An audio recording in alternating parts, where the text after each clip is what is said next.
ವೀಕ್ಷಕರೇ, ಟಿವಿ ವಿಕ್ರಮ ವಿಶೇಷ ಕಾರ್ಯಕ್ರಮಕ್ಕೆ ಸ್ವಾಗತ. ನಾನು ಶ್ವೇತಾ. ಆರೋಗ್ಯ ಸೂತ್ರ ಮತ್ತು ಆಹಾರ ಪದ್ಧತಿಯ ಬಗ್ಗೆ ತಿಳಿಸಿಕೊಡುವಂತಹ ಹೊಸ ಕಾರ್ಯಕ್ರಮವನ್ನು ನಿಮಗಾಗಿ ತಂದಿದ್ದೀವಿ. ಅದುವೇ ಸೋಲಾಕ್ ಇಂಡಸ್ಟ್ರೀಸ್ ಪ್ರೈವೇಟ್ ಲಿಮಿಟೆಡ್ ಪ್ರಾಯೋಜಕತ್ವದ ಆರೋಗ್ಯ ಧ್ವಜ ಕಾರ್ಯಕ್ರಮ. ಈ ಕಾರ್ಯಕ್ರಮದಲ್ಲಿ ನಮ್ಮೊಟ್ಟಿಗಿದ್ದಾರೆ ವೈದ್ಯರಾದ ವಿನಯ್ ಅವರು, ಹಾಗೆ ಸೋಲಾಕ್ ಇಂಡಸ್ಟ್ರೀಸ್ ಪ್ರೈವೇಟ್ ಲಿಮಿಟೆಡ್ನ ಮ್ಯಾನೇಜಿಂಗ್ ಡೈರೆಕ್ಟರ್ ಆಗಿರುವಂತಹ ನಾಗನಗೌಡ ಪಾಟೀಲ್ ಅವರಿದ್ದಾರೆ. ಸೊ ನಿಮ್ಮಿಬ್ಬರಿಗೂ ಕೂಡ ಕಾರ್ಯಕ್ರಮಕ್ಕೆ ಸ್ವಾಗತ ಸರ್. ನಮಸ್ತೆ. ಸೊ ಕಳೆದ ಸಂಚಿಕೆಯಲ್ಲಿ ನಾವು ಏನಿದು ಸೋಲಾಕ್ ಇಂಡಸ್ಟ್ರೀಸ್ ಬಗ್ಗೆ ತಿಳ್ಕೊಂಡಿದ್ವಿ, ಇದರ ಪ್ರಾಡಕ್ಟ್ಸ್ಗಳ ಬಗ್ಗೆ ನೋಡಿದಾಗ ಕೂಡ ಇನ್ನೂ ಆಕರ್ಷಣೀಯ ಅನಿಸ್ತದೆ. ಎಲ್ಲಕ್ಕಿಂತಲೂ ಮುಖ್ಯವಾಗಿ ಆಳವಿ ಕಾಳು ಅಂತಂದಾಗ ಹೇಳ್ಬಿಡ್ತೀನಿ ನಮ್ಮ ವೀಕ್ಷಕರಿಗೆ, ವಿಶ್ವದಲ್ಲೇ ಮೊದಲ ಬಾರಿ ಈ ಥರ ಒಂದು ಆಳವಿ ಕಾಳಿನಿಂದ ತಯಾರಿಸಿದಂಥ ಒಂದು ಆರೋಗ್ಯಕರ ಪಾನೀಯ ಉತ್ಪಾದನೆಯ ಕಂಪನಿ ಇದು. ಸೊ ಆಳವಿ ಕಾಳು ಅಂದಾಗ ನಾನು ಹೇಳಿದೆ ಕಳೆದ ಸಂಚಿಕೆಯಲ್ಲಿ, ನಾವು ಕೂಡ ಉತ್ತರ ಕರ್ನಾಟಕದವ್ರು ಆಗಿರೋದ್ರಿಂದ ಆಳವಿ ಕಾಳು ನಮಗೆ ಗೊತ್ತು. ಆದರೆ ಇವತ್ತು ಎಷ್ಟೋ ಜನರಿಗೆ ಆಳವಿ ಕಾಳು ಅನ್ನೋದೇ ಗೊತ್ತಿಲ್ಲ. ಆ್ಯಂಡ್ ಆಳವಿ ಕಾಳು ನಾನು ಕೂಡ ಬಳಸ್ತವಳೆ. ಈಗ ನಾನು ಒಬ್ಬಳ ತಾಯಿ ಬಾಣಂತಿ ಆದಾಗ ನಾನು ಕೂಡ ಆಳವಿ ಕಾಳನ್ನು ಸೇವಿಸಿದ್ದೀನಿ. ಬಟ್ ಇಲ್ಲಿ ಪ್ರಾಬ್ಲಮ್ ಏನಂದರೆ, ಅದೇ ಟೈಮಿಗೆ ಅಷ್ಟೇ ಅಂದರೆ ನಮ್ಮದು ಬೋನ್ಸ್ ಗಟ್ಟಿ ಆಗಬೇಕು. ನಾವು ಆಫ್ಟರ್ ಡೆಲಿವರಿ ನಾವು ತುಂಬ ವೀಕ್ ಆಗಿರ್ತೀವಿ, ಇದು ಗಟ್ಟಿ ಆಗಬೇಕು, ಅದು ಒಂದಷ್ಟು ದಿನ ತೊಗೊಂಡು ಬಿಟ್ಬಿಟ್ವಿ ಅಷ್ಟೇ ಗೊತ್ತು ನಮಗೆ. ಅಂದರೆ ನೀವು ಹೇಳಿದಾಗೆ ಕೆಲವೊಂದು ಈಗ ಕರದಂಟಿನ ಪದಾರ್ಥಗಳಲ್ಲಾಗಿರ್ಬೋದು, ಬಳಸಿದಾಗಿರ್ಬೋದು. ಬಟ್ ಸ್ಟಿಲ್ ಆಳವಿ ಕಾಳು ಎಲ್ಲ ಸಮಯಕ್ಕೂ ಸೂಕ್ತನ, ಎಲ್ಲ ವಯಸ್ಸಿನವ್ರಿಗೂ ಸೂಕ್ತನ, ಇದ್ರ ಬಗ್ಗೆ ನೀವು ಹೇಳಬೇಕೀಗ ಜಾಸ್ತಿ ಸಂಶೋಧನೆ ಮಾಡಿರೋದ್ರಿಂದ. ಇಲ್ಲಿ ಎರಡು ಇಂಪಾರ್ಟೆಂಟ್ ಥಿಂಗ್ಸ್ ಅಂದ್ರೆ ಎರಡು ಇಂಪಾರ್ಟೆಂಟ್ ಟಾಪಿಕ್ಸ್ ನ ಡಿಸ್ಕಸ್ ಮಾಡೋಣ ಮೇಡಮ್. ಮೊದಲನೇದು ಬಂದು ದಿನಚರ್ಯ, ಎರಡನೇದು ಬಂದು ಗರ್ಭ ಸಂಸ್ಕಾರ. ಸೊ ಗರ್ಭ ಸಂಸ್ಕಾರ ಎಲ್ಲಿಂದ ಶುರು ಆಗುತ್ತೆ ಅಂತಂದ್ರೆ ಋತುಮತಿ ಆದಾಗಿಂದ ಶುರು ಆಗುತ್ತೆ. ಮೊದಲನೇ ಸರಿ ಋತುಮತಿ ಆದಾಗಿಂದ ನಿಲ್ಲ ತನಕ ಇರೋದನ್ನ ನಾವು ಗರ್ಭಧಾರಣೆ, ಗರ್ಭ ಸಂಸ್ಕಾರ, ಪ್ರಸೂತಿ, ಡೆಲಿವರಿ ಮತ್ತೆ ಮಗು ನೋಡ್ಕೊಳ್ಳೋದು. ಸೊ ಅದು ಒಂದು ಟಾಪಿಕ್. ಅದಕ್ಕಿಂತ ಫಸ್ಟ್ ಟಾಪಿಕ್ ಬಂತಂದು ಫಸ್ಟ್ ದಿನಚರ್ಯ. ನಮಗ್ ಸಮಸ್ಯೆ ಆಗಿರೋದೇನು, ಬೆಳಿಗ್ಗೆ ಎದ್ದೇಳೋದು ಫಸ್ಟ್ ನಾವು ಜಲ್ದಿ ಹೇಳ್ತಿಲ್ಲ. ಎದ್ದ ಮೇಲೆ ನಮಗೊಂದು ಟ್ರಿಗರ್ ಪಾಯಿಂಟ್ ಬೇಕು. ಎದ್ದು ನಮಗೆ ಮೋಟಿವೇಟ್ ಆಗಕ್ಕೆ ಟ್ರಿಗರ್ ಪಾಯಿಂಟ್ ಬೇಕು. ಟ್ರಿಗರ್ ಪಾಯಿಂಟ್ ಏನು? ಮೊದಲನೇದು ಕಾರ್ಕೋಟಕ ವಿಷ ಸೇರಿರ್ತಕ್ಕಂತಹ ಪೇಸ್ಟ್, ಸಕ್ಕರೆ ಜೊತೆಗೆ sodium hypochlorite, sodium L'Oreal sulphate, ಅದ್ರದ್ದು ನಿಮಗೆ ಒಂದು ಭಂಡಾರನೇ ಇದೆ. ನೀವು ಪೇಸ್ಟ್ ತೆಗೆದು ಹಿಂದೆ ನೋಡಿದ್ರೆ, ನೀವೆಷ್ಟೇ ಗಾರ್ಡನ್ ಇದ್ದಲ್ಲಿದ್ರು ಪೇಸ್ಟ್ ಹಾಕಿದ ತಕ್ಷಣ ಇವು ಗೆಟ್ ಅ ಶಾಕ್. ನಿಮ್ಮ ಮೆದುಳಿಗೆ ಒಂದು ಸ್ಟ್ರಾಂಗ್ ಇನ್ಫಾರ್ಮೇಶನ್ ಬರುತ್ತೆ, ನಾನು ಇದಳ್ಬೇಕು, ಹೋಗ್ಬೇಕು. ಅದಾದ್ಮೇಲೆ ಆ ಎನರ್ಜಿ ಸಾಕಾಗಲ್ಲ. ನೀವು ಪ್ರತಿದಿನ ಒಂದು ಬಟಾಣಿ ಕಾಳು ಅಷ್ಟು ನೀವು ಪೇಸ್ಟ್ ಹಾಕ್ತಾ ಹಾಕ್ತಾ ಹಾಕ್ತಾ ಬಾಡಿ ಅದಕ್ಕೆ ದಡ್ಡು ಬಿದ್ದು ಬಿಟ್ಟಿರುತ್ತೆ. ದಡ್ಡು ಬೀಳೋದು ಅಂತೀವಿ ನಮ್ ಕಡೆ. ಸೊ ಅಡಿಕ್ಷನ್, ರೆಸಿಸ್ಟೆಂಟ್ ಕ್ರಿಯೇಷನ್ ಆಗುತ್ತೆ. ಅದಾದ್ಮೇಲೆ ಏನ್ ಬೇಕು? ಸ್ಟ್ರಾಂಗ್ ಡೋಸ್ ಆಫ್ ನ್ಯೂರೋಸ್ಟಿಮ್ಯುಲೆಂಟ್ಸ್ ಬೇಕು. ಯಾವುದು? Black coffee, cappuccino, tea. ಆ ಕಾಫಿ ಮತ್ತು ಕಾಫಿಗೆ ಹಲವಾರು ಜಾತಿಗಳು. ಕಾಫಿಗೆ ಜಾತಿ ಮಾಡಿರ್ತಕ್ಕಂತ ಮನುಷ್ಯರು. ಸಾರಿ ಸರ್, ಈಗ ನೋಡಿ ಏನಂದ್ರೆ ಎಲ್ಲರೂ ಹೇಳ್ತಾರೆ, ನನಗೆ ಟೀ ಕುಡಿಲ್ಲ ಅಂದ್ರೆ ಮೈಂಡ್ ಓಡಂಗಿಲ್ಲ, ನನಗೆ ಫ್ರೆಶ್ ಅನ್ಸಲ್ಲ, ಏನೋ ಕಳ್ಕೊಂಡಂಗ ಅನ್ಸುತ್ತೆ. ನಾನು ಬದುಕಿದ್ದೀನಲ್ಲ, 27 ವರ್ಷ ಬದುಕಿದ್ದೀನಲ್ಲ, ಲೈವ್ ಉದಾಹರಣೆ. ಕುಡ್ದಿಲ್ಲ ಮೇಡಮ್, ಇದ್ದೀವಿ ಅಲ್ವಾ. ಅದ್ ಏನಂದ್ರೆ ಯಾವಾಗ್ಲೂ ಟೀ ಕಾಫಿ ಅನ್ನೋದು ಹೆಂಗಾಗಿದೆ ಅಂದ್ರೆ, ಏನು ಸಮಸ್ಯೆ ಆಗುತ್ತೆ ಟೀ ಕಾಫಿ ಅಂದರೆ, ಬೆಳಿಗ್ಗೆ ನಿಮಗೆ ಹೆವಿ ಹಸಿವಾಗಿರುತ್ತೆ, ಒಳ್ಳೆ ಹಸಿವಾಗಿರುತ್ತೆ, ಆ ಟೈಮಲ್ಲಿ ಕುಡಿತೀರಾ, ಅವಾಗ ನಿಮ್ಮ ಹಸಿವಿನ ಕಡಿಮೆ ಮಾಡುತ್ತೆ. ಈವ್ನಿಂಗು ಒಳ್ಳೆ ಹಸಿವಾಗಿರುತ್ತೆ, ಆ ಟೈಮಲ್ಲಿ ನೀವು ಟೀ ಕಾಫಿ ಕುಡಿತೀರಾ, ಅವಾಗ ಹಸಿವನ್ನ ಕಿಲ್ ಮಾಡುತ್ತೆ. ಅದಕ್ಕೆ ದೇಹಕ್ಕೆ ಏನಾಗ್ಬಿಟ್ಟಿದೆ ಅಂತಂದ್ರೆ, ಟೀ ಕಾಫಿ ನೀವು ಕೊಡ್ತಿರೋದು ಆಹಾರ ಅಂತ ಕನ್ಸಿಡರ್ ಮಾಡ್ಕೊಂಡ್ಬಿಟ್ಟಿದೆ ಅದು. ಅದರಿಂದ ಬೇರೆ ಬೇರೆ ಸಮಸ್ಯೆಗಳು ಬರುತ್ತೆ. ಬಟ್ ಯಾವುದೇ ಆಗಲಿ, ಒಳ್ಳೇದೇ ಆಗಲಿ ಕೆಟ್ಟದ್ದಾಗಲಿ, ನಾವು ಮಿತವಾಗಿ ತಗೊಂಡ್ರೆ ಏನು ಸಮಸ್ಯೆ ಆಗಲ್ಲ. ಮನೆ ಯಾರೊಬ್ರು ಒಳ್ಳೆಯವ್ರು ಹೇಳ್ತಾ ಇದ್ರು, ಎಣ್ಣೆನ ಸ್ವಲ್ಪ ಪ್ರಮಾಣದಲ್ಲಿ ತೊಗೊಂಡ್ರೆ ಏನು ಸಮಸ್ಯೆ ಆಗಲ್ಲ, ಅದನ್ನು ಬಾಟಲ್ಗಳಲ್ಲಿ ತೊಗೊಂಡಾಗ ಅದು ರೋಡ್ ಸೈಡಲ್ಲಿ ಹೋಗಿ ಬಿಡೋ ಪರಿಸ್ಥಿತಿ ಆಗುತ್ತೆ. ಹಾಗೆ ಟೀ ಕಾಫಿನ ನೀವು ಬೆಳಗ್ಗೆ ಸಾಯಂಕಾಲ ಒಂದ್ಸರಿ ಮಿತವಾಗಿ ಕುಡಿತಾ ಇದ್ರೆ ಅಂತ ದೊಡ್ಡ ಕೇಳ್ಬೋದು, ಎಲ್ಲ ಬದುಕಿಲ್ಲ ಸರ್, 70 ವರ್ಷ 100 ವರ್ಷ ಬದುಕಿದ್ದಾರೆ, ಟೀ ಕಾಫಿ ಕುಡಿದ್ರು, ನೀವೇನು ಹೇಳ್ತೀರಾ ತಪ್ಪು ಅಂತ. ಹಂಗೆ ಬಟ್ ಅವ್ರು ಏನು ಮಾಡ್ತಾರೆ, ಮಿತವಾಗಿ ಕುಡಿತಾ ಇದ್ರು. ಬಟ್ ಕೆಲವೊಂದು ಸ್ತ್ರೀಯರು ಹೆಂಗಾಗ್ತಾರೆ ಅಂತಂದ್ರೆ, ಬೆಳಗ್ಗೆ ಫಸ್ಟ್ ಮಾಡ್ದ ಕುಡಿತಾರೆ, ಆಮೇಲೆ ತಿಂಡಿ ತಿಂದಾಗ ಕುಡಿತಾರೆ, ಎಲ್ಲರೂ ಹೊರಗೆ ಹೋಗಿದ್ ಖುಷಿ ಕುಡಿತಾರೆ, ಆಮೇಲೆ 11 ಗಂಟೆಗೆ ಒಮ್ಮೆ ಕುಡಿತಾರೆ. ಬಟ್ ಹಂಗೆ 5 ರಿಂದ 6 ಡೋಸ್ ಬಿದ್ಬಿಡುತ್ತೆ. ಇವ್ರು ಗಂಡು ಮಕ್ಳು ಹೊರಗೆ ಕುಡಿದ್ರೆ, ಇವ್ರ ಮನೇಲಿ ಹೆಣ್ಮಕ್ಳು ಒಳಗೆ ಕುಡಿತಾರೆ. ಈ ತರ ಪರಿಸ್ಥಿತಿ ಆಗಿ ಹೋಗಿದೆ. ಟೀ ಅನ್ನೋದೇನಂದ್ರೆ ಒಂಥರ ನೀರ್ ಕುಡ್ದಂಗೆ ಕುಡಿತಾ ಇದಾರೆ. ಈ ಟೀಗೆ ಒಂದ್ ಎರಡು ಸಣ್ಣ ಕತೆ ನೆನಪಾಗ್ತಿದೆ ನನಗೆ, ಒಂದ್ ಎರಡು ಹೇಳ್ಬಿಡ್ತೀನಿ. ನಮ್ ತಂದೆಯವ್ರು ತುಂಬಾ ಬಡತನದಲ್ಲಿ ಇದ್ದಂತಹ ಜನ. ಸೊ ಹರಿಹರ ಹತ್ರ ನಂದಿಗಾವಿ ಅಂತ ಗೌರ್ಮೆಂಟ್ ಶಾಲೆಯಲ್ಲಿ. ನಮ್ಮ ತಾತ ಸ್ಟ್ರಿಕ್ಟ್, ಬಡತನ ಇರೋದ್ರಿಂದ ಇವ್ರಿಗೆ ಚಾಕ್ ಪೀಸ್ ಪೇಣಿ ಎಲ್ಲ ಕೊಡಿಸ್ತಿರ್ಲಿಲ್ಲ. ಸೊ ಇವ್ರಿಗೆ ಒಬ್ರು ಮೇಸ್ಟ್ರು ಇದ್ರಂತೆ. ಅವ್ರು ಹೇಳಿದ್ರಂತೆ, ಯಾರು ಟೀ ಕಾಫಿ ಕುಡಿಯೋದ್ ಬಿಡ್ತೀರಿ, ನಾನ್ ದಿವಸ ಒಂದು ಚಾಕ್ ಪೀಸ್ ಕೊಡ್ತೀನಿ ಅಂತ. ಸೊ ನಮ್ ತಂದೆಗೆ ಅರ್ಜಿತ್ತಲ್ಲ, ಏನೋ ನನಗೆ ಒಂದು ಫ್ರೀಯಾಗಿ ಒಂದು ಚಾಕ್ಲೇಟ್ ಇದು ಸಿಗುತ್ತೆ, ಚಾಕ್ ಪೀಸ್ ಸಿಗುತ್ತೆ ಅಥವಾ ಪೇಣಿ ಸಿಗುತ್ತೆ ಅಂತ. ಅದಕ್ಕೆ ಅವರು 4ನೇ ಕ್ಲಾಸಲ್ಲಿ ಇದ್ದಾಗ ಟೀ ಕುಡಿಯೋದು ಬಿಟ್ಟವರು, ಇಲ್ಲಿ ತನಕ ಕುಡಿದಿಲ್ಲ. 65 years and is alive, he'll and healthy. ಎರಡನೇದು, ಇಸ್ಕಾನ್ ಸಂಸ್ಥಾಪನೆಗೆ ಟೀ ಕಾರಣ ಅಂದ್ರೆ, ಈ ಕತೆ ಗೊತ್ತಾ ಯಾರಿಗಾದ್ರು? ಓಕೆ, ಶ್ರೀಲ ಪ್ರಭುಪಾದ ಗೊತ್ತಲ್ಲ ನಿಮ್ಗೆ, ಇಸ್ಕಾನ್ ಸಂಸ್ಥಾಪಕರು. ಸೊ ಇವ್ರಿಗೆ ಈ was very good at Sanskrit and English. Hmm so ಬ್ರಿಟಿಷರು ಕರೆದು ಹೇಳ್ತಾರಂತೆ, ನೋಡಪ್ಪ ಈ ಭಗವದ್ಗೀತೆ ತುಂಬಾ ಹೆಸರು ಮಾಡಿರ್ತಕ್ಕಂಥ ಗ್ರಂಥ, ಇದನ್ನ ನೀನು ಅನುವಾದ ಮಾಡು ಅಂತ. ಸಂಸ್ಕೃತದಿಂದ ಸ್ವಚ್ಛವಾಗಿರ್ತಕ್ಕಂಥ ಇಂಗ್ಲಿಷಿಗೆ ಅನುವಾದ ಮಾಡು, ನಿನಗೆ ಎಷ್ಟು ಬೇಕು. She was a government employee, ಕಲ್ಕತ್ತಾದಲ್ಲಿ ವೆಸ್ಟ್ ಬೆಂಗಾಲಲ್ಲಿ ಇದ್ರು ಅವರು, ಮಾಯಾಪುರ ಹತ್ರ. ಸೊ ಇವ್ರು ಡೈಲಿ ತಗೊಂಡ್ ಬಂದು every day use to sit and do. 1 ವರ್ಷ ಆಯ್ತಂತೆ. 1 ವರ್ಷ ಆಗೋಷ್ಟೊತ್ತಿಗೆ ಅವ್ರ ಟೇಬಲ್ ಮೇಲೆ ಒಂದಷ್ಟು ರಾಶಿ ಡಾಕ್ಯುಮೆಂಟೇಶನ್ ರೆಡಿ ಆಗಿದೆ. ಬಿಕಾಸ್ ಭಗವದ್ಗೀತೆ ದೊಡ್ಡ ಗ್ರಂಥ, ಅದನ್ನ ಸಂಸ್ಕೃತದಿಂದ ಇವರು ಮಾತೃಭಾಷೆಯಿಂದ ಇಂಗ್ಲಿಷ್ಗೆ ಅನುವಾದ ಮಾಡ್ತಾ ಇನ್ನೇನ್ ಮುಗಿತಾ ಬಂತು ಅನ್ನೋ ಟೈಮಿಗೆ ಮನೆಗೆ ಬಂದಿದ್ದಾರೆ. ಮನೆಗೆ ಬಂದು ನೋಡಿದರೆ ಅವತ್ತು ಇದಿಲ್ಲ, ಪೇಪರ್ ಇಲ್ಲ. ಇವ್ರು ಬರ್ದಿರೋ ಡಾಕ್ಯುಮೆಂಟ್ ಪೂರ್ತಿ ಭಗವದ್ಗೀತೆನೇ ಇಲ್ಲ, ಮ್ಯಾನುಸ್ಕ್ರಿಪ್ಟ್ ಇಲ್ಲ. ಶ್ರೀಮತಿ ಅವ್ರು ಕೇಳಿದ್ದಾರೆ, ಎಲ್ಲಿ? ಮಾರಕ್ ಕೊಟ್ಟೆ. ಯಾಕೆ ಮಾರಕ್ ಕೊಟ್ಟೆ? ದುಡ್ಡು ಬೇಕಿತ್ತು. ಯಾತಕ್ ಬೇಕಿತ್ತು? ಚಾಪುಡಿ ತರಕ್ ಬೇಕಿತ್ತು. ನಿನಗೆ ನಾನು ದುಡ್ಡು ಕೊಡ್ತೀನಿ, ಇದು ಚಾಪುಡಿ ವಾಪಸ್ ಕೊಟ್ಟು ನಂದು ಮನುಸ್ಕ್ರಿಪ್ಟ್ ತಾಂಬ. ಇಲ್ಲ, ನಾನು ಚಾ ಕುಡಿಲೇಬೇಕು. ಯಾರು ಹೇಳಿರೋದು? ಬ್ರಿಟಿಷ್ ಹೇಳಿದ್ದಾರೆ. ಸೊ ಒಂದೇ ಮಾತಾಗಿದ್ದು. ನೆಕ್ಸ್ಟ್, ನಿನಗೆ ಚಾ ಬೇಕಾ, ನಾನ್ ಬೇಕಾ? ನನಗೆ ಚಾ ಬೇಕು. ಅವತ್ತು ಅವ್ರು ಊರು ಬಿಟ್ಟರು, ವಾಪಸ್ ಅವ್ರ ಮನೆಗೆ ಹೋಗ್ಲಿಲ್ಲ. ಸೊ ಈ ವೆಂಟು ಮಥುರಾ, ಟ್ರಾನ್ಸ್ಫರ್ ತಗೊಂಡು ಮಥುರಾ ಬೃಂದಾವನಕ್ಕೆ ಹೋಗಿ ಅಲ್ಲಿ ಕುತ್ಕೊಂಡು ಅಲ್ಲಿ ಬರೆದು ಅಲ್ಲಿಂದ ಇಸ್ಕಾನ್ ಸಂಸ್ಥಾಪನೆ ಆಯ್ತು. ಕೊನೆಗೂ ಅವ್ರ ಮನೆಗೆ ಹೋಗ್ಲಿಲ್ಲ. ಅದಕ್ಕೆ ನಿಮಗೆ ಯಾವ ಇಸ್ಕಾನ್ ಅಲ್ಲೂ ಟೀ ಕಾಫಿ ಸಿಗಲ್ಲ, ಟೀ ಕಾಫಿ ಮಾರಲ್ಲ. ಧನ್ಯವಾದಗಳು. ಈ ಸ್ಟೋರಿ ನನಗೆ ಗೊತ್ತಿರಲಿಲ್ಲ. ಅದೇ ಜನರಿಗೆ ಏನಾಗಿದೆ ಅಂದ್ರೆ, ಎಲ್ಲ ಕೆಟ್ಟದ್ದನ್ನು ಒಳ್ಳೇದನ್ನು ಒಂಥರ ನಾರ್ಮಲ್ ತಗೊಂತಾ ಇದ್ದಾರೆ. ಯಾವ್ದು ಕೆಟ್ಟದ್ದು ಯಾವ್ದು ಒಳ್ಳೇದು ಅಂತ ಯಾರಿಗೂ ಸೆಗ್ರಿಗೇಷನ್ ಆಗ್ತಿಲ್ಲ. ಹಂಗಾಗೋಗ್ಬಿಟ್ಟಿದೆ. ಅಂದ್ರೆ ಯಾರೋ ಫಾಲೋ ಮಾಡ್ತಾರೆ, ಇವರು ಫಾಲೋ ಮಾಡ್ಕೊಂಡು ಹೋಗೋದು, ಆ ತರ ಹೋಗೋದಾಗಿದೆ. ಅದು ಆಗ್ಬಾರ್ದು. ನಮಗೆ ಹಿರಿಯರು ಏನು ಒಳ್ಳೆ ವಿಚಾರದಾರೆ ನೋಡಿ. ಮೊದ್ಲು ಹೆಂಗಿತ್ತು ಅಂದ್ರೆ, ಯಾರ್ದೋ ಮನೆಗೆ ಬಂದ್ರೆ ಫಸ್ಟ್ ಒಂದು ಗ್ಲಾಸ್ ನೀರು ಕೊಡೋರು, ಒಂದು ಬೆಲ್ಲ ಕೊಡೋರು, ಬೆಲ್ಲದ ಪೀಸ್ ಕೊಡೋರು. ಇದು ನಮ್ಮ ಸಂಸ್ಕೃತಿ. ಅದು ಬಂದ್ಬಿಟ್ಟು ಇವಾಗ ಯಾವುದೋ ವಿದೇಶಿ ಪಾನೀಯಗಳನ್ನ ಕುಡಿಸಿ ಅದು ಕ್ಲೀನಾಗಿ ಟಾಯ್ಲೆಟ್ ಕ್ಲೀನ್ ಆಗುತ್ತೆ ಅದನ್ನ ಹಾಕಿದ್ರೆ, ಅದ್ರ ಬದಲಿ ದೇಹ ಕ್ಲೀನ್ ಮಾಡ್ತಾ ಇದ್ದಾರೆ. ಮತ್ತೆ ದೇಹನೂ ಕ್ಲೀನ್ ಆಗುತ್ತೆ. ಆಯ್ತಪ್ಪ ಕುಡಿಯಪ್ಪ, ಇನ್ನೂ ಕ್ಲೀನ್ ಆಗುತ್ತೆ, ನೀನು ಕ್ಲೀನ್ ಆಗ್ತೀಯ ಒಂದಿನ.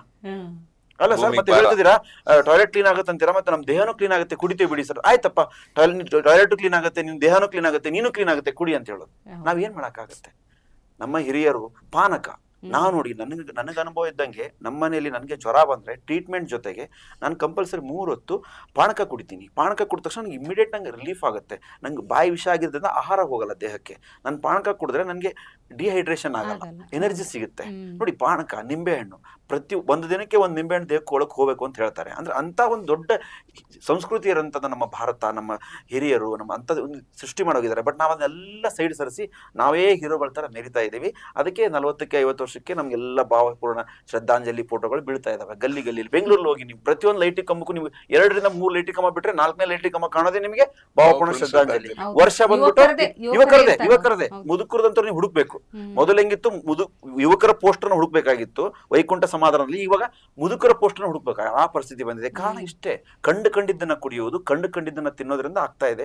ಇರ್ಲಿ ಅವ್ರ ವೈಯಕ್ತಿಕ ಜೀವನ. ಆದ್ರೆ ನಮಗೆ ಇಷ್ಟರ ಮಧ್ಯೆ ಯಾವುದೋ ಒಂದು ಮಗು ಇರುತ್ತೆ, ಒಂದು ಮಗಳಿರ್ತಾಳೆ, ಒಂದು ಮಗ ಇರ್ತಾನೆ, ಅವ್ನಿಗೆ ಒಳ್ಳೆ ಬದುಕು ಬೇಕು ಅಂತ ಇರುತ್ತೆ. ಆ ಮಗುಗೆ ಇಂಥ ಒಳ್ಳೆಯ ಪಾನೀಯಗಳು ಸಿಗ್ಲಿ ಅನ್ನೋದು ನಮ್ಮ ಆಶಯ ಅಷ್ಟೇ ಮೇಡಮ್. ಬಿಟ್ರೆ ಎಲ್ಲರನ್ನೂ ಬದಲಿ ಮಾಡೋಕ್ಕಾಗಲ್ಲ. ಯಾಕಂದ್ರೆ ಜಗತ್ತಲ್ಲಿ ಬದಲಿ ಮಾಡ್ತೀವಿ ಅಂತ ಹೋದ್ರೆ ಫಸ್ಟ್ ಕ್ವಶನ್ ಏನ್ ಬರೋದು ಗೊತ್ತಾ? ಇದನ್ನ ಲಾಂಚ್ ಮಾಡಿದಾಗ ಇದು ಹೀಟಾ ಕೋಲ್ಡಾ ಫಸ್ಟ್ ಬರೋದು, ಆಮೇಲೆ ವಾತಾನ ಪಿತ್ತಾನ. ನೀವು ಗೋಬಿ ಮಂಚೂರಿ ಮಾಡ್ಕೊಡಿ, ಏನು ಕ್ವಶನ್ ಬರಲ್ಲ. ಯಾವ್ದೋ ವಿದೇಶ ಪಾನಿ ತಂದು ಕೊಡಿ, ಏನು ಆಗಲ್ಲ ದೇಹಕ್ಕೆ. ಇಂಥವ್ ಏನಾದ್ರು ಒಳ್ಳೇದಂದ್ರೆ ಪಾಸಿಟಿವ್ ಕೇಳಂಗಿಲ್ಲ. ಫಸ್ಟ್ ಹಾಟಾ ಕೋಲ್ಡಾ, ದೇಹಕ್ಕೆ ಹೀಟ್ ಆಗುತ್ತಾ, ಪಿತ್ತಾನ, ಏನೇನೋ ದೊಡ್ಡ ದೊಡ್ಡ ಸಂಶೋಧನೆ ಎಲ್ಲ ಬಂದ್ಬಿಡ್ತಾವೆ. ಉತ್ತರ ಹೇಳ್ಬೇಕಂತ ನನಗೆ ಆಲ್ರೆಡಿ ಫೇಸ್ ಆಗಿದಾವೆ ಇವು. ಇದು ವಾತಕ್ಕೆ ಇದಾಗತ್ತಾ, ಪಿತ್ತಕ್ಕೆ ಇದಾಗತ್ತಾ, ಮಕ್ಕಳು ಕುಡಿಬಹುದಾ, ದೊಡ್ಡರು ಕುಡಿಬಹುದಾ? ಟೀ ಕಾಫಿ ಮಾತ್ರ ಎಲ್ಲರೂ ಕುಡಿಬಹುದು, ಏನ್ ಸಮಸ್ಯೆ ಇಲ್ಲ, ಕೇಳೋಂಗಿಲ್ಲ, ಅದು ನಿಷಿದ್ಧ. ಅದು ಇದನ್ನ ಏನಾದ್ರು ಹೊಸದೊಂದು ಏನಾದ್ರು ಮಾಡಿದ್ರೆ ಕ್ವಶನ್ ಸ್ಟಾರ್ಟ್. ಇಲ್ಲ, ಸಾಕಷ್ಟು ಸಂಶೋಧನೆ ಮಾಡಿದಿರಿ ಆಳ್ವಿ ಕಾಳಿನ ಬಗ್ಗೆ. ಹಂಗಾದ್ರೆ ಹೇಳಿ ಮೊದ್ಲು, ಅಂದ್ರೆ ಬೇಡ ನಮ್ ಜನಕ್ಕೆ ಏನ್ ಬೇಕು ಅದನ್ನೇ ಹೇಳೋಣ. ಫಸ್ಟ್ ಇದು ಹೀಟಾ ಕೋಲ್ಡಾ ಹೇಳಿ, ವಾತ ಪಿತ್ತನ ಹೇಳಿ, ಇದು ಡೈಜೆಷನ್ ಸಮಸ್ಯೆ ಆಗಬಹುದಾ ಹೇಳಿ. ಇದಕ್ಕೆ ಒಂದು ಡೀಟೇಲ್ಡ್ ಎಕ್ಸ್ಪ್ಲನೇಷನ್ ಕೊಟ್ಬಿಡ್ತೀವಿ ಮೇಡಮ್, ಸೊ ದಟ್ ನಾವು ಬರ್ಬೇಕಾಗಿರೋ ಪಾಯಿಂಟ್ ಅಲ್ಲಿಗೆ ಬರ್ತೀವಿ. ದೇಹ ಪಂಚಭೂತಗಳಿಂದ ಆಗಿದೆ. ಯಾವ್ಯಾವು? ಗಾಳಿ, ಆಕಾಶ, ನೀರು, ಬೆಂಕಿ, ಭೂಮಿ, ಭೂಮಿ ತತ್ವ. ಆಕಾಶ ತತ್ವ, ಗಾಳಿ ತತ್ವ ಸೇರಿದ್ರೆ ವಾತ, ಬೆಂಕಿ ತತ್ವ, ನೀರ್ ತತ್ವ ಸೇರಿದ್ರೆ ಪಿತ್ತ, ನೀರ್ ತತ್ವ, ಭೂಮಿ ತತ್ವ ಸೇರಿದ್ರೆ ಕಪ. ಕಫ ಅಲ್ಲ, ಕಪ. ಕಫ ಅಂತಂದ್ರೆ ಉಗುಳೋದು, ಮ್ಯೂಕಸ್. ಕಫ ಅಂತಂದ್ರೆ ಘನತ್ವ, ವೆಯ್ಟ್ ಗೇನಿಂಗ್. ಅದು ಆಡ್ತಾ ಆಡ್ತಾ ಆಡ ಭಾಷೆಯಲ್ಲಿ ಕಫ ಅಂತ ಆಗಿದೆ. ಅದೇ ಈಗ ನಮ್ಗೆ ಯಾವ್ದೇ ಕ್ರೇನ್ ನೋಡಿದ್ರು JCB ಅಂತೀವಲ್ಲ ಹಂಗೆ. ಆಯ್ತು. ಸೊ ಏನು ಇಲ್ಲಿ ವಾತ ಪಿತ್ತ ಕಫ ಅನ್ನೋದು ಅದು ಪ್ರಕೃತಿ, ದೇಹದ ಪ್ರಕೃತಿ. ಯಾವಾಗ ಈ ದೋಷಗಳಲ್ಲಿ ದೋಷ ಕ್ರಿಯೇಟ್ ಆಗುತ್ತೆ ಅಂದ್ರೆ 3 ದೋಷಗಳಲ್ಲಿ ಯಾವ್ದಾದ್ರು 1 ಅಥವಾ 2 ಅಥವಾ 3 ದೋಷ ಕ್ರಿಯೇಟ್ ಆಗುತ್ತೆ, ಅದನ್ನ ನಾವು ತ್ರಿದೋಷ ಅಥವಾ ಬ್ಯಾಲೆನ್ಸಿಂಗ್ ಆಫ್ ಕಫ ಅಂತ ಕರೆದು ಟ್ರೀಟ್ ಮಾಡ್ತೀವಿ.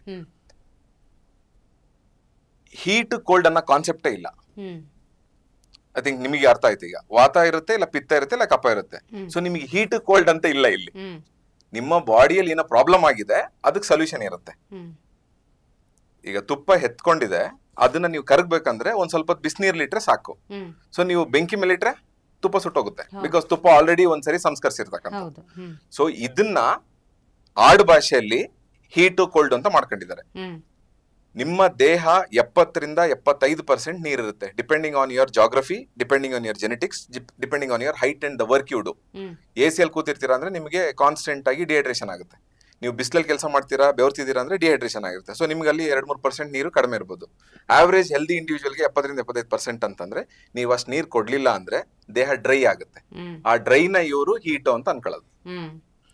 ಅಥವಾ ಹಾಟ್ ಕೋಲ್ಡ್ ಅಂತ ಕರಿತೀವಿ ನಾವು ಟ್ರೆಡಿಷನಲ್ ಮೆಡಿಸಿನ್ ಅಲ್ಲಿ. ದೇಹ ಹೊರಗಡೆನೂ ಉಷ್ಣ ಇದೆ, ಒಳಗಡೆನೂ ಉಷ್ಣ ಇದೆ, ಅದು ಎರಡು ಸೇರಿ ಕರಳು ವೀಕ್ ಆದಾಗ ಮೂಗಲ್ ಸುರಿಯಕ್ಕೆ ಶುರು ಆಗುತ್ತೆ. ಯಾಕೆ ಅಂತಂದ್ರೆ ಲಂಗ್ಸ್ ಮತ್ತೆ ಲಾರ್ಜ್ ಇಂಟೆಸ್ಟೈನ್ ಪೇರಿಂಗ್ ಆರ್ಗನ್. ದೊಡ್ಡ ಕರಳಲ್ಲಿ ನೀರು ನಿಂತ್ರೆ ಮಾತ್ರ ನಿಮ್ ದೇಹ ಚೆನ್ನಾಗಿರೋದು. ದೊಡ್ಡ ಕರಳ ಹಾಳಾಗ್ತಿದೆ, ಡ್ರೈನೆಸ್ ಬರ್ತಿದೆ ಅಂತಂದ್ರೆ ಮಲಬದ್ಧತೆ ಶುರು ಆಗುತ್ತೆ. ಮಲ ವಿಸರ್ಜನೆಗೆ ಹೋದಾಗ ಮುಕ್ಕರಿಬೇಕು, ಇಂಟ್ರಾಆಕ್ಯುಲರ್ ಪ್ರೆಷರ್ ಎಲ್ಲ ಜಾಸ್ತಿ ಆಗುತ್ತೆ, ಮುಖ ಎಲ್ಲ ಕೆಂಪಾಗುತ್ತೆ. ಸೊ ಬಾಡಿದು ಎನರ್ಜಿನೇ ಡಿಸ್ಟರ್ಬ್ ಮಾಡ್ತಾರೆ. ಸೊ ಅವಾಗ ಇವ್ರಿಗೆ ಏನ್ ಅನ್ಸುತ್ತೆ, ನನಗೆ ಹೀಟ್ ಆಗಿದೆ, ನನಗೆ ಕೋಲ್ಡ್ ಆಗಿದೆ. ಅವ್ರಿಗೆ ಏನಾಗಿದೆ ಅವ್ರಿಗೆ ಗೊತ್ತಿಲ್ಲ, ಬಿಕಾಸ್ ಅದು ಆಡು ಭಾಷೆಯಲ್ಲಿ ಬಂದಿರೋದು. ವೈದ್ಯಕೀಯ ಭಾಷೆಯಲ್ಲಿ ಹಾಟ್ ಕೋಲ್ಡ್ ಅಂತ ಕಾನ್ಸೆಪ್ಟ್ ಇಲ್ಲ. ಸೊ ಅವರವರ ದೇಹದ ಪ್ರಕೃತಿಗೆ ಅನುಗುಣವಾಗಿ ಫಸ್ಟ್ ತಗೊಂಡ್ ಟ್ರೈ ಮಾಡ್ಬೇಕು. ಮೊದ್ಲು 2 ಚಮಚ ಹಾಕೊಳ್ಳಿ, ಆಮೇಲೆ 3 ಚಮಚ ಹಾಕೊಳ್ಳಿ. ಎಷ್ಟು ತಗೊಂಡ್ರೆ ಇವ್ರಿಗೆ ಅತಿ ಆಗ್ತಿದೆ, ಎಷ್ಟು ತಗೊಂಡ್ರೆ ಇವ್ರಿಗೆ ಏನು ಡಿಫ್ರೆನ್ಸ್ ಗೊತ್ತಾಗ್ತಿಲ್ಲ, ಅದು ನೋಡ್ಕೋಬೇಕು. ಅತಿ ಆದ್ರೆ ಅಮೃತನ ವಿಷಯನೇ. ಸೊ ಬ್ಯಾಲೆನ್ಸ್ ಆಗಿದ್ರೆ ಎವ್ರಿಥಿಂಗ್ ಇಸ್ ಗುಡ್. ಸೊ ಇದು ಹಾಟ್ ಕೋಲ್ಡ್ ಅಂತ ಇಲ್ಲ.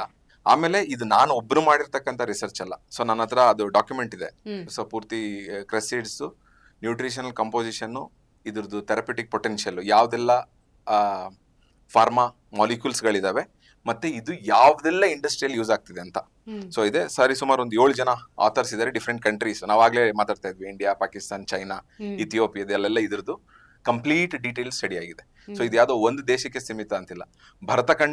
ಭಾರತ ದೇಶಕ್ಕೆ ಬರ್ತಿದ್ದು, ಭಾರತ ದೇಶ ಅಲ್ಲ, ಭಾರತ ಖಂಡಕ್ಕೆ ಬರ್ತಿದ್ದು ಇವೇ ಮಸಾಲೆ ಸಾಮಾನಿಗೆ, ಮಸಾಲೆ ಪದಾರ್ಥಗಳಿಗೆನೆ ಬರ್ತಿದ್ದು. ಇರ್ರೆಸ್ಪೆಕ್ಟಿವ್ ಆಫ್ ಬ್ರಿಟಿಷರು, ಮುಘಲ್ರು, ಅರಬ್ರು, ತುರುಕ್ರು, ಪರ್ಷಿಯನ್ರು, ಮಾಂಗೋಲ್ರು, ಡಚ್ರು, ಫ್ರೆಂಚ್ರು, you name it, they have habit. ಜಗತ್ತಿನ ಯಾವುದೇ ದೇಶಗಳು, ಪಾಶ್ಚಾತ್ಯ ದೇಶಗಳು ಭಾರತಕ್ಕೆ ಬಂದಿದ್ದೇನೆ ಸಾಂಬಾರು ಮತ್ತೆ ಮಸಾಲೆ ಪದಾರ್ಥಗಳಿಗೆ. ಮಾಂಸ ತಿನ್ನ ದೇಶಗಳು ಮಲಬದ್ಧತೆ ಕಾಡ್ತಿತ್ತು, ಒಂದು ಅಳವಿ ಕುಡಿದ್ರೆ ಅವ್ರಿಗೆ ಮಲಬದ್ಧತೆ ಸರಿಯಾಗುತ್ತೆ ಅಂದ್ರೆ ಯಾಕೆ ತಗೊಂಡ್ ಹೋಗ್ತಿರ್ಲಿಲ್ಲ? ಅಂದ್ರೆ ನಮ್ಮ ಉತ್ತರ ಕರ್ನಾಟಕ ಜನಕ್ಕೆ ನಾವ್ ಇದನ್ನ ಬಳಸ್ತಾರ ಅಂತಂದ್ರೆ, ನೀವ್ ಹೇಳ್ದಂಗೆ ಆಗ್ಲಿ ಬರೀ ಬಾಣಂತಿ ಸ್ತ್ರೀಯರು ಮಾತ್ರ ಬಳಸಬೇಕು ಅಂತ ಅಷ್ಟೇ ಗೊತ್ತಿದೆ. ಅವ್ರು ಯಾಕೆ ಅದಂದೆ, ಆಮೇಲೆ ಯಾಕೆ ಬಳಸ್ತಾರ ಅಂತ ಅವ್ರಿಗೂ ಸರಿಯಾಗಿ ಗೊತ್ತಿಲ್ಲ. ಬಟ್ ಅವ್ರ ಹಿರಿಯರು, ಅವ್ರ ತಾಯಿ, ಅವ್ರ ಅಜ್ಜಿ ಹೇಳ್ತಾ ಬಂದಿದ್ದಾರೆ, ಬಳಸ್ತಾ ಬಂದಿದ್ದಾರೆ. ತದನಂತರ ಯಾವುದೇ ಕಾರಣಕ್ಕೂ ಬಳಸಬಾರ್ದು, ಇದು ಹೀಟ್ ಆಗುತ್ತೆ.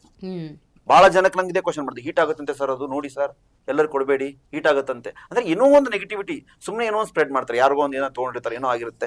ಬಟ್ ಅದೇ ಅದನ್ನ ಸ್ಟಡಿ ಮಾಡ್ಲಿಕ್ಕೆ ಯಾರಿಗೂ ಅವಕಾಶ ಇಲ್ಲ. ಮೊದ್ಲು ಹೆಂಗಿತ್ತಂದ್ರೆ ಏನೋ ಒಂದು ಸ್ಟಡಿ ಮಾಡ್ಬೇಕಂದ್ರೆ ಆ ಬುಕ್ಕೇ ಬೇಕಾಗಿತ್ತು. ಇವತ್ತು ಗೂಗಲ್ ಅಲ್ಲಿ ನೀವು ಏನೆಲ್ಲ ನೋಡ್ಬೋದು, ನಿಮ್ಗೆಲ್ಲ ಅವಕಾಶಗಳಿದೆ. ಅಂದ್ರೆ ನಮಗೆ ಗೊತ್ತಿರಂಗೆ ಬರೀ ಬಾಣಂತಿ ಸ್ತ್ರೀಯರು ಮಾತ್ರ ಬಳಸಬಾರ್ದು ಇದನ್ನ. ಸರ್ ಇನ್ನು ಇದ್ರ ಬಗ್ಗೆ ಹೇಳ್ತಾರೆ, ಇನ್ನೂ ಎಷ್ಟೋ ಪೇಷಂಟ್ಗಳಿಗೆ ಬೇರೆ ಬೇರೆ ಇದು ಮುಟ್ಟಿನ ಸಮಸ್ಯೆಗಳೆಲ್ಲ ಅದನ್ನೆಲ್ಲ ಅವ್ರು ಸಾಲ್ವ್ ಮಾಡಿದ್ದಾರೆ. ಆದ್ರೆ ಪ್ರತಿಯೊಂದಕ್ಕೂ ಬೇರೆ ಬೇರೆ ಹಂತದಲ್ಲಿ ಇದನ್ನ ನಾವು ಟ್ರೀಟ್ ಮಾಡಬಹುದು, ಬರೀ ಅದಕ್ಕೆ ಮಾತ್ರ ಸೀಮಿತಗೊಳಿಸಬಾರ್ದು. ಬಟ್ ಅದಕ್ಕೆ ಮಾತ್ರ ಕಂಪಲ್ಸರಿ ಬಳಸಬೇಕು ಅಂತ ನಾನು ರೆಕಮೆಂಡ್ ಮಾಡ್ತೀನಿ. ಖಂಡಿತ. ಈಗ ಕೊನೆಯದಾಗಿ ಇದರಲ್ಲಿರುವಂತಹ ನ್ಯೂಟ್ರಿಯೆಂಟ್ಸ್ ಬಗ್ಗೆ ಒಂದು ಹೇಳ್ಬಿಡಿ. ಅಂದ್ರೆ ಚಿಕ್ಕದಾಗಿ ಆಳವಿ ಕಾಳಿಗೆ ಒಂದು 100 ಗ್ರಾಮ್ ಅಂತ ತೆಗೆದುಕೊಳ್ಳೋಣ, ಎಷ್ಟು ನ್ಯೂಟ್ರಿಯೆಂಟ್ಸ್ ಏನೇನ್ ಸಿಗಬಹುದು ಇದರಲ್ಲಿ, ಪೋಷಕಾಂಶಗಳು ಅನ್ನೋದ್ರ ಬಗ್ಗೆ. ಈಗ ನಮಗೆ ಕಾಮನ್ ಆಗಿ ಡಿಸ್ಕಸ್ ಆಗೋ ಪ್ರಾಬ್ಲಮ್ ಏನಂತಂದ್ರೆ ಮೇಡಮ್,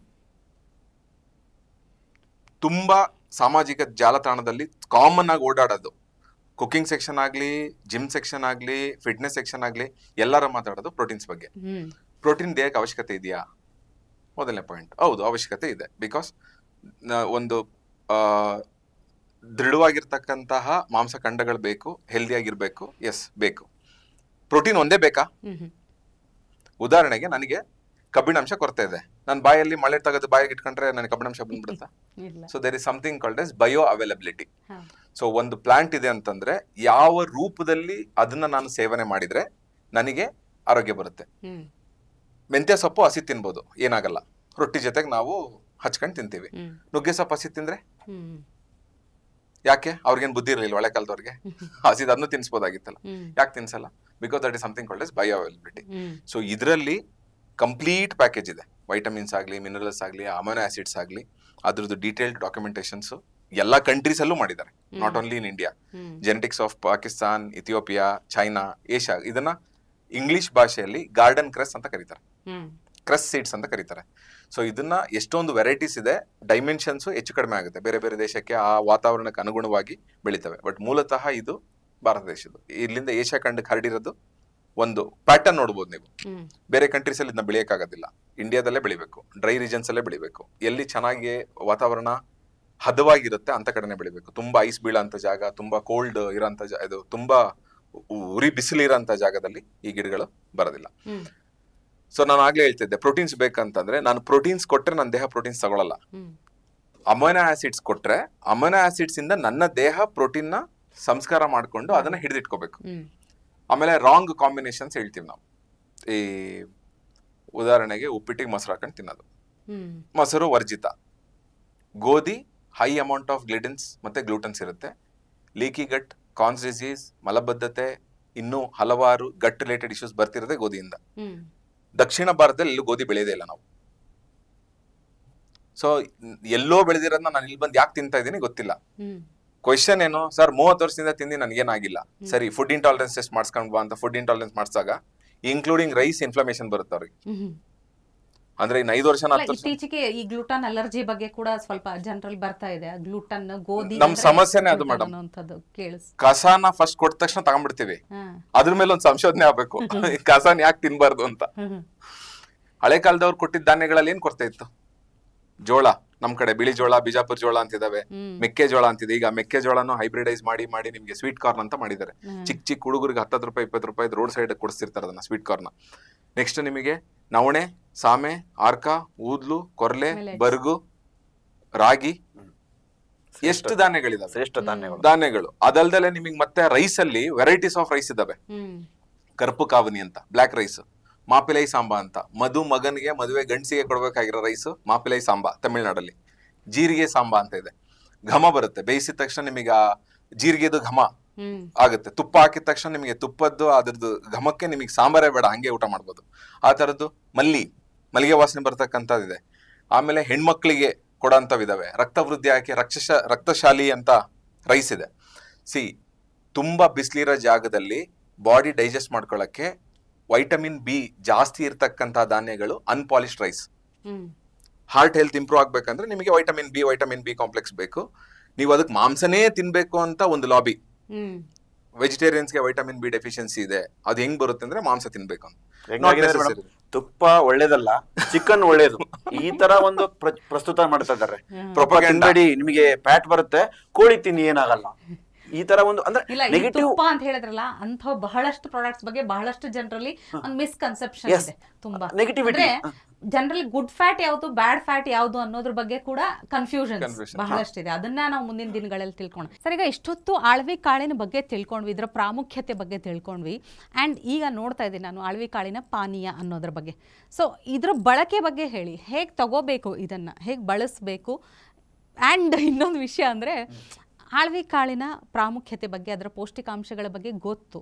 ಈಗ ಗೊತ್ತಾಗಿರೋರಿಗೆ ಆಳ್ವಿ ಕಾಳನ್ನೇ ತಂದು ನಾವು ಮನೇಲಿ ಮಾಡ್ಕೋತೀವಪ್ಪ ಅಂತ ಅನ್ಕೊಂಡ್ರೆ, ಅಷ್ಟು ಆಸಕ್ತಿ ವಹಿಸಿದ್ರೆ ನಮಗೆ ರೆಡಿ ಬೇಡ, ನಾವೇ ಮಾಡ್ಕೊಳ್ತೀವಿ ಅಂದ್ರೆ ಹೇಳ್ತೀರಾ ನೀವು ರೆಸಿಪಿನ? ಇದ್ರ ಬಗ್ಗೆ ಹೇಳಿ. ಅಂದ್ರೆ ಉತ್ತರ ಕರ್ನಾಟಕದ ಜನರಿಗೆ ನಾ ರೆಸಿಪಿ ಹೇಳ್ಕೊಡೋದು ಬೇಡ, ಯಾಕಂದ್ರೆ ಆಲ್ರೆಡಿ ಅವ್ರ ಮನೇಲಿ ಬಳಸ್ತಾ ಇದ್ದಾರೆ. ಬಟ್ ಅದು ಏನಂದ್ರೆ ಒಂದು ಸಮಸ್ಯೆ ಎಲ್ಲಿ ಬರುತ್ತಂದ್ರೆ, ಇವಾಗ ಉತ್ತರ ಕರ್ನಾಟಕದ ಜನ ಬೆಂಗಳೂರಲ್ಲಿದ್ದಾರೆ, ಬಟ್ ಅವ್ರಿಗೆ ಸಿಗಲ್ಲ, ಎಲ್ಲಿದೆ ಗೊತ್ತಿಲ್ಲ. ಅದಕ್ಕೆ ನಿಮಗೆ ಆನ್ಲೈನ್ ಸಿಗುತ್ತೆ, ನಮ್ಮ ವೆಬ್ಸೈಟ್ ಅಲ್ಲಿ ಸಿಗುತ್ತೆ, ಫ್ಲಿಪ್ಕಾರ್ಟ್, ಅಮೆಝಾನ್ ಎಲ್ಲ ಕಡೆ ಸಿಗುತ್ತೆ, ನಿಯರೆಸ್ಟ್ ಮೆಡಿಕಲ್ ಶಾಪ್ಗಳಲ್ಲಿ ಸಿಗುತ್ತೆ. ಆ ಥರ ಎಲ್ಲ ನಾವು ಅವೈಲೇಬಿಲಿಟಿ ಮಾಡ್ತೀವಿ, ಅಲ್ಲಿ ತಗೊಂಡು ಬಳಸಿ ಅಂತ ಹೇಳ್ತೀವಿ. ಬಟ್ ಜನರಲ್ ಆಗಿ ನಾವು ಇದನ್ನ ಕನ್ಸ್ಯೂಮ್ ಮಾಡ್ಲಿಕ್ಕೆ ಇವಾಗ ನಮ್ಮ ಮಗು ಇದು ಅಥವಾ ನಿಮ್ಮ ಮಗು ಇದು, ಇದಕ್ಕೆ ಕನ್ಸ್ಯೂಮ್ ಮಾಡ್ಲಿಕ್ಕೆ ನಾವು ಜನರಲ್ ಫಾರ್ಮ್ಯಾಟ್ ಮಾಡಿದೀವಿ. ಏನಪ್ಪಾ ಅಂತಂದ್ರೆ, ಒಂದು ಟೀ ಗ್ಲಾಸ್ ವಾಟರ್ಗೆ 2 ಟೀ ಸ್ಪೂನ್ ಇದನ್ನ ಬಳಸಿ ಅಂತ ನಾವು ಸಜೆಸ್ಟ್ ಬಿಸಿ ಮಾಡ್ತೀವಿ. ನೀರಲ್ಲ ಇಲ್ಲ ಹೇಳ್ತೀನಿ ಮೇಡಮ್. ಏನಂದ್ರೆ ನೀವು ಮಾರ್ನಿಂಗ್ ಕನ್ಸ್ಯೂಮ್ ಮಾಡ್ಬೇಕಂದ್ರೆ ನೈಟು ಸೋಕ್ ಮಾಡಿಡಿ, ಅಂದ್ರೆ ನೆನೆಸಿಡಿ. 2 ಟೀ ಸ್ಪೂನು 1 ಟೀ ಗ್ಲಾಸ್ ನೀರಲ್ಲಿ ಸೋಕ್ ಮಾಡಿಟ್ರಿ ಒಂದು ಪಾತ್ರೆ ಒಳಗಡೆ. ಮೆಜರ್ಮೆಂಟ್ ಹೇಳ್ತೀವಿ ಅಂದ್ರೆ 1 ಟೀ ಗ್ಲಾಸು 2 ಟೀ ಸ್ಪೂನು ಒಂದು ಪಾತ್ರೆಯಲ್ಲಿ ಸೋಕ್ ಮಾಡಿಟ್ರಿ. ಬೆಳಿಗ್ಗೆ ಅದೇ ಪಾತ್ರೆನ ಬಿಸಿ ಮಾಡಿ ಕುಡಿರಿ. ಇಷ್ಟೇ ಇರುತ್ತೆ ಸಿಂಪಲ್ ಇದರಲ್ಲಿ, ಮತ್ತೇನಿಲ್ಲ. ನೀವು ಈವ್ನಿಂಗ್ ಕುಡಿಬೇಕಂದ್ರೆ ಮಾರ್ನಿಂಗ್ ಸೋಕ್ ಮಾಡಿ ಈವ್ನಿಂಗ್ ಕೊಡ್ರಿ, ಒಳ್ಳೆ ರಿಸಲ್ಟ್ ಬರುತ್ತೆ. ಇಲ್ಲಪ್ಪ ನಂಗೆ ಎಮರ್ಜೆನ್ಸಿ ಬೇಕಂತಂದ್ರೆ ಅರ್ಧ ಗಂಟೆಲಿ 10 ನಿಮಿಷದಲ್ಲಿ 15 ನಿಮಿಷದಲ್ಲೂ ರೆಡಿ ಆಗುತ್ತೆ, ಏನ್ ಸಮಸ್ಯೆ ಇಲ್ಲ. ಬಟ್ ವೆರಿ ಗುಡ್ ರಿಸಲ್ಟ್ ಬೇಕಂದ್ರೆ ಹೋಲ್ ನೈಟ್ ಕುಡಿದು ಬಹಳ ಚೆನ್ನಾಗಿ ರಿಸಲ್ಟ್ ಬರುತ್ತೆ. ಇದು ಸಿಂಪಲ್ ಫಾರ್ಮೆಟ್ ಇದೆ ಮೇಡಮ್. ಬಟ್ ನೀವು ಹೇಳಿದ್ರಿ ಉತ್ತರ ಕರ್ನಾಟಕ ಜನ ನಮ್ಗೆ ಆಲ್ರೆಡಿ ಗೊತ್ತಿದೆ ಅಂತಾರೆ, ದಯವಿಟ್ಟು ಬಳಸಿ, ನಮ್ಗೆ ಏನ್ ಬೇಜಾರಲ್ಲ, ನಮ್ದೇ ತಗೊಳ್ಳಿ ಅಂತ ನಾವು ಹೇಳಂಗಿಲ್ಲ. ಬಟ್ ಎಲ್ಲಿ ಸಿಗಲ್ಲ ನಿಮಗೆ ಅದನ್ನ ಬೈ ಮಾಡಿ ಯೂಸ್ ಮಾಡಿ. ಮಕ್ಕಳಿಗೆ ಟೀ ಬದ್ಲಿ ಕಾಫಿ ಬದ್ಲಿ ಇದನ್ನ ಕುಡಿಸ್ಲಿಕ್ಕೆ ಪ್ರಯತ್ನ ಮಾಡಿ, ಕಷಾಯಗಳನ್ನ ಕುಡಿಸ್ಲಿಕ್ಕೆ ಪ್ರಯತ್ನ ಮಾಡಿ, ನಿಂಬೆ ಪಾನಕಗಳನ್ನ ಕುಡಿಸ್ಲಿಕ್ಕೆ ಪ್ರಯತ್ನ ಮಾಡಿ. ಯಾವ್ಯಾವುದೋ ಚಿಕ್ಕ 10 ರೂಪಾಯಿ ಬಾಟಲ್ನ ಕುಡಿಸಿ ಮಕ್ಕಳ ಆರೋಗ್ಯವನ್ನು ಹಾಳು ಮಾಡಬೇಡಿ. ನಮ್ಮ ದೇಶೀಯ ಪಾನೀಯಗಳನ್ನ ಬಳಸಿ. ನಾವು ಯಾವತ್ತೂ ಅದನ್ನೇ ಹೇಳೋದು. ನಾವು ನಿಂಬೆಹಣ್ಣಿನ ಪಾನಕ ಬಳಸಿ, ಕಬ್ಬಿನ ಹಾಲು ಕುಡಿಸಿ, ಆಮೇಲೆ ಎಳನೀರು ಕುಡಿಸಿ, ಈ ಥರ ಬಿಸಿ ಬಂದಾಗ ಇದನ್ನ ಬಳಸಿ, ಅದು ಕೋಲ್ಡ್ ಬೇಕಂದಾಗ ಅದನ್ನ ಬಳಸಿ. ಆ ಥರ ಪಾನೀಯಗಳ ಆದತ್ತನ್ನ ನೀವು ಕೈಯಲ್ಲಿ ಟೀ ಕಪ್ ಹಿಡ್ಕೊಂಡು ಮಕ್ಕಳಿಗೆ ಬೇರೆ ಕುಡಿ ಅಂದ್ರೆ ಕುಡಿಯಲ್ಲ. ನೀವು ಬೇರೆ ಕೂಲ್ ಡ್ರಿಂಕ್ಸ್ ಕೈಯಲ್ಲಿ ಹಿಡ್ಕೊಂಡು ಮಕ್ಕಳಿಗೆ ಪಾನಕ ಕುಡಿ ಅಂದ್ರೆ ಕುಡಿಯಲ್ಲ. ಫಸ್ಟ್ ನೀವು ಚೇಂಜ್ ಆಗಿ ಮಕ್ಕಳು ಚೇಂಜ್ ಆಗಿ ಆಗ್ತಾರೆ. ನಾವು ಇವಾಗಲೇ ನಮ್ಮ ಮಕ್ಕಳಿಗೆ ನಾವು ಒಳ್ಳೆ ಸಂಸ್ಕೃತಿ ಕೊಟ್ಟರೆ ನೆಕ್ಸ್ಟ್ ಅವರು ಡೆಫಿನೆಟ್ಲಿ ಒಳ್ಳೆ ಪ್ರಜೆಗಳಾಗಿ ಆಗ್ತಾರೆ. ಅವ್ರ ಒಳ್ಳೆ ಆರೋಗ್ಯ ಸಿಗುತ್ತೆ. ಬರೀ ನಾವು ಅವ್ರ ಹಸಿರಲ್ಲೇ 30-40 ಸೈಟ್ ಮಾಡಿದೆ, ಮನೆ ಕಟ್ಟಿದೆ, ಆಸ್ತಿ ಮಾಡಿದೆ, ಇದಷ್ಟೇ ಮಾಡಿದ್ರೆ ಯೂಸ್ ಇಲ್ಲ. ಆ ಮನೇಲಿ ಅವ್ರು ಇರಬೇಕು ಅಂತಂದ್ರೆ ನೀವು ಒಳ್ಳೆ ಆಹಾರ ಸಂಸ್ಕೃತಿನ ಅವ್ರಿಗೆ ಬೆಳೆಸಬೇಕು. ಅದೇ ನೀವು ನಿಜವಾಗ್ಲೂ ಮಾಡಬೇಕಾಗಿದ್ದ ಆಸ್ತಿ. ನಾನು ಟೀ ಕುಡಿಯಲ್ಲ, ನನ್ನ ಮಕ್ಕಳು ಟೀ ಕುಡಿಯಲ್ಲ. ನಾನು ಟೀ ಕುಡಿತಿದ್ರೆ ನನ್ನ ಮಕ್ಕಳು ಕುಡಿದೇ ಕುಡಿತಿದ್ರು, ಬಿಡ್ತಿದ್ದಿಲ್ಲ ಅವರು. ಹಂಗೆ ಸಿಂಪಲ್ ಇರ್ತದೆ. ನಾವ್ ಏನ್ ಪಾಲನೆ ಮಾಡ್ತೀವಿ ನಮ್ಮ ಮಕ್ಕಳು ಅದನ್ನೇ ಪಾಲನೆ ಮಾಡ್ತಾರೆ. ಈಗ ಒಂದಂತೂ ಅರ್ಥ ಆಯ್ತು, ಬಳಕೆ ಅಂದ್ರೆ ರಾತ್ರಿ ಸೋಕ್ ಮಾಡಿ ನೆನ್ಸಿಟ್ಟ ಮೇಲೆ ಅದನ್ನೇ ಸ್ವಲ್ಪ ಕುದಿಸಿ ಕುಡಿಬೇಕು. ಅಂದ್ರೆ ಇದೊಂದ್ ರೀತಿ ಗಂಜಿ ರೀತಿಯಲ್ಲಿ ಹೇಗಾಗುತ್ತೆ ಟೆಕ್ಸ್ಚರ್? ಈಗ ಏನ್ ಮೇಡಮ್, ಈಗ ಟೀ ಕಾಫಿಗೆ ಏನಂದ್ರೆ, ಟೀ ಕಾಫಿ ಎದಕ್ ಜನ ಹೋಗ್ತಾರ ಹೇಳ್ತೀನಿ ಕೇಳಿ. ನಾವ್ ಯಾವತ್ತು ಚಿಕ್ಕ ಮಗು ಇದ್ದಾಗ ಮಗು ಚಾಕ್ಲೇಟ್ಗೆ ಹಠ ಮಾಡುತ್ತೆ. ಅದಕ್ಕೆ ಏನ್ ಬೇಕು? ಸ್ವೀಟ್ ಬೇಕು. ಅದಕ್ಕೆ ಮೊದಲು ಹಠ ಮಾಡಿದಾಗ ಬೆಲ್ಲ ಕೊಡ್ತಿದ್ರು, ಬೆಲ್ಲ ತಿಂದು ನೀರ್ ಕುಡಿ ಮಗು ಅಂತೇಳಿ. ಆ ಬೆಲ್ಲದ ಕಾಲ ಹೋಯ್ತು, ಚಾಕ್ಲೇಟ್ ಕಾಲ ಬಂತು. ಚಾಕ್ಲೇಟ್ ಮಗು ಕುಡಿ. ದೊಡ್ಡವ್ರಿಗೆ ಚಾಕ್ಲೇಟ್ ತಿನ್ಬೇಕನ್ಸುತ್ತೆ, ಚಾಕ್ಲೇಟ್ ಕೇಳಕ್ಕಾಗತ್ತಾ? ನಿಮ್ಮ ಮನೆಯಲ್ಲಿ ಕೇಳಲ್ಲ, ಅವಾಗ ನೀವು ಟೀ ಕುಡಿತೀರಾ. ಸಿಂಪಲ್. ಅಂದ್ರೆ ಸ್ವೀಟ್ ಅವಾಗ ಮನುಷ್ಯನಿಗೆ ಬೇಕು. ಯಾವಾಗ ಸ್ವೀಟ್ ಬೇಕನ್ಸುತ್ತೆ ಅವಾಗ ಕಾಫಿ ಕುಡಿತಾನೆ, ಅವಾಗ ಟೀ ಕುಡಿತಾನೆ. Same fund. ನಾವು ಮಕ್ಕಳು ಇದ್ದಾಗೂ ಹಂಗೆ ಇದೀವಿ, ಈಗೂ ಹಂಗೆ ಇದೀವಿ, ಬದಲೇ ಆಗಿಲ್ಲ ನಾವು ಎಲ್ಲರೂ. ನಮ್ಗೆ ಯಾವಾಗ ಬಾಯಿಗೆ ಸ್ವೀಟ್ ಬೇಕನ್ಸುತ್ತೆ ಅವಾಗ ನಾವು ಚಾಕ್ಲೇಟ್ ತಿಂತಿದ್ವಿ ಮೊದಲು, ಇವಾಗ ಟೀ ಕಾಫಿ ಕುಡಿತಾ ಇದೀವಿ. ಅದೇ ತರ ನೀವು ಮಕ್ಕಳಿಗೆ ಇದನ್ನ ಆದತ್ ಮಾಡಿಸಿ. ಈವ್ನಿಂಗ್ ಮಕ್ಕಳು ಬಂದು ಹಸಿವಾಗಿದೆ ಅಮ್ಮ ನಂಗೆ ಏನಾರು ಕೊಡು ಅಂದಾಗ ಇದನ್ನ ಮಾಡ್ಕೊಡಿ, ಚೆನ್ನಾಗಿ ಕುಡಿತಾರೆ, ಇಷ್ಟಪಟ್ಟು ಕುಡಿತಾರೆ. ಅವ್ರಿಗೆ ಚಾಕ್ಲೇಟ್ ತಿಂದಾಗ ಏನ್ ಖುಷಿ ಆಗುತ್ತಲ್ಲ, ಚಾಕ್ಲೇಟ್ ಏನ್ ಖುಷಿ ಬರುತ್ತಲ್ಲ ಅದೇ ಖುಷಿ ಬರುತ್ತೆ. ಅದನ್ನೇ ಕೇಳ್ಬೇಕಂದ್ರೆ ಈಗ ಇದು ಆರೋಗ್ಯಕ್ಕೆ ಒಳ್ಳೇದಂತ ನನಗ್ ಗೊತ್ತಿಗ, ನಾನ್ ಕುಡಿತೀನಿ. ನಾಳೆಗೆ ರುಚಿ ಹತ್ತಿಲ್ಲ ಅಂದ್ರೂ ನಾನ್ ಕುಡಿತೀನಿ, ಲಾಭಗಳು ತಿಳ್ಕೊಂಡಾಗ. ಬಟ್ ಮಕ್ಳಿಗೆ ಹಂಗಲ್ಲ, ನಾಳೆಗೆ ರುಚಿನೇ ಬೇಕು. ಚಿಕ್ಕ ಮಗಳು ಇಂಗ್ಲಿಷ್ ಮೀಡಿಯಂ, ಅವಳು ಜಾಸ್ತಿ ಇಂಗ್ಲಿಷ್ ಅನ್ನೇ ಫಾಲೋ ಮಾಡಕ್ ಪ್ರಯತ್ನ ಮಾಡ್ತಾಳೆ. ಬಟ್ ನಾವ್ ಏನಾರು ಹೇಳಿದ್ರೆ ಕೇಳ್ತಿದಿಲ್ಲ. ಬಟ್ ಇದು ಚೆನ್ನಾಗಿದ್ದಕ್ಕೆ ಇದನ್ನ ಫಾಲೋ ಮಾಡ್ತಿದ್ದಲ್ಲ. ಈವ್ನಿಂಗ್ ಅವಳು ಕುಡಿತದ ಅಳವಿ ಪಾಯಸನ ಕುಡಿತದ. ಇದು ಟೇಸ್ಟಿ ಆಗು ಕೂಡ ಇರುತ್ತೆ ಅಂತ ಹೇಳ್ತಾ ಇದ್ದೀರಿ. ಬಿಕಾಸ್ ಏನಂದ್ರೆ ಹಾಲಿನ ಪುಡಿ ಸೇರಿದೆ ಇದರಲ್ಲಿ, ಪ್ಲಸ್ ಆರ್ಗ್ಯಾನಿಕ್ ಬೆಲ್ಲದ ಪುಡಿ ಸೇರಿದೆ. ಅದಕ್ಕೋಸ್ಕರ ಕಾಂಬಿನೇಷನ್ ಚೆನ್ನಾಗಿರುತ್ತೆ, ಮಕ್ಕಳು ಇಷ್ಟಪಟ್ಟು ಕುಡಿತಾರೆ. ಯಾವುದೇ ಕಾರಣಕ್ಕೂ ಅವ್ರು ಹೆಜಿಟೇಟ್ ಮಾಡಂಗಿಲ್ಲ. ನೀವು ಯಾವುದೋ ಒಂದು ಉಪ್ಪು ಖಾರ ಇರೋದು ಏನೋ ಕುಡ್ಸಕ್ ಹೋದ್ರೆ ಕುಡಿಯಲ್ಲ ಅವರು. ಬಟ್ ಇದು ಸ್ವೀಟ್ ಇರೋದ್ರಿಂದ ಕುಡದೆ ಕುಡಿತಾರೆ. ಸ್ವೀಟ್ ಅಂದ್ರೆ ಶುಗರ್ ಅನ್ನ ಬಳಸಿಲ್ಲ ನಾವು ಟೋಟಲಿ ಶುಗರ್ ಎಗೇನೆಸ್ಟ್. ಶುಗರ್ ನಮ್ಮ ಪ್ರಾಡಕ್ಟ್ ಯಾವುದೇ ಲಾಂಚ್ ಮಾಡಿದ್ರು ಯಾವುದೇ ಕಾರಣಕ್ಕೂ ಬರಕ್ ಸಾಧ್ಯನೇ ಇಲ್ಲ. ಆರ್ಗ್ಯಾನಿಕ್ ಬೆಲ್ಲನೇ ನಾವು ಬಳಸಿದೀವಿ, ಕೆಮಿಕಲ್ ರಹಿತ ಆರ್ಗ್ಯಾನಿಕ್ ಬೆಲ್ಲ ಬಳಸಿದೀವಿ. ನಾವ್ ಏನ್ ಕನ್ಸ್ಯೂಮ್ ಮಾಡ್ತೀವಲ್ಲ ಅದನ್ನೇ ಗ್ರಾಹಕರಿಗೆ ಕೊಡ್ಲಿಕ್ಕೆ ಪ್ರಯತ್ನ ಮಾಡ್ತೀವಿ. ಖಂಡಿತ ಇಬ್ರಿಗೂ ಕೂಡ ಥ್ಯಾಂಕ್ ಯು ಸೋ ಮಚ್. ಅಂದ್ರೆ ಈ ಒಂದು ಸಂಚಿಕೆಯಲ್ಲಿ ಅಳವಿ ಕಾಳಿನ ಮಹತ್ವದ ಬಗ್ಗೆ ತಿಳಿಸ್ಕೊಟ್ಟಿದ್ದೀರಿ, ಅಂಡ್ ಈ ಪ್ರಾಡಕ್ಟ್ ಹೇಗೆ ಬಳಸಬೇಕು ಅನ್ನೋದ್ರ ಬಗ್ಗೆ ಕೂಡ ತಿಳಿಸ್ಕೊಟ್ಟಿದ್ದೀರಿ. ಹಾಗೆ ಎಲ್ಲೆಲ್ಲಿ ಸಿಗುತ್ತೆ, ಹೇಗೆ ತಗೋಬೇಕು ಅನ್ನೋದ್ರ ಬಗ್ಗೆ ಕೂಡ ನಮ್ಮ ವೀಕ್ಷಕರಿಗೆ ತಿಳಿಸ್ಕೊಟ್ಟಿದ್ದೀರಿ. So thank you so much. ವೀಕ್ಷಕರೇ, ಮುಂದಿನ ಸಂಚಿಕೆಯಲ್ಲಿ ಮತ್ತೊಂದು ವಿಷಯದ ಬಗ್ಗೆ ನಾವು ಇದೇ ಆರೋಗ್ಯ ಧ್ವಜ ಕಾರ್ಯಕ್ರಮದಲ್ಲಿ ಸಿಗೋಣ. ನಮಸ್ಕಾರ. ಟಿವಿ ವಿಕ್ರಮ, ದೇಶ ನಿಮ್ಮ ಕೈಯಲ್ಲಿ. ಈ ಕಾರ್ಯಕ್ರಮ ನಿಮಗೆ ಇಷ್ಟ ಆಗಿದ್ದಲ್ಲಿ ಲೈಕ್, ಶೇರ್ ಹಾಗೂ ಕಮೆಂಟ್ ಮಾಡಿ. ಟಿವಿ ವಿಕ್ರಮದ ಕಾರ್ಯಕ್ರಮಗಳನ್ನು ನಿರಂತರವಾಗಿ ವೀಕ್ಷಿಸಲು ಸಬ್ಸ್ಕ್ರೈಬ್ ಮಾಡಿ, ಬೆಲ್ ಐಕನ್ ಒತ್ತಿ.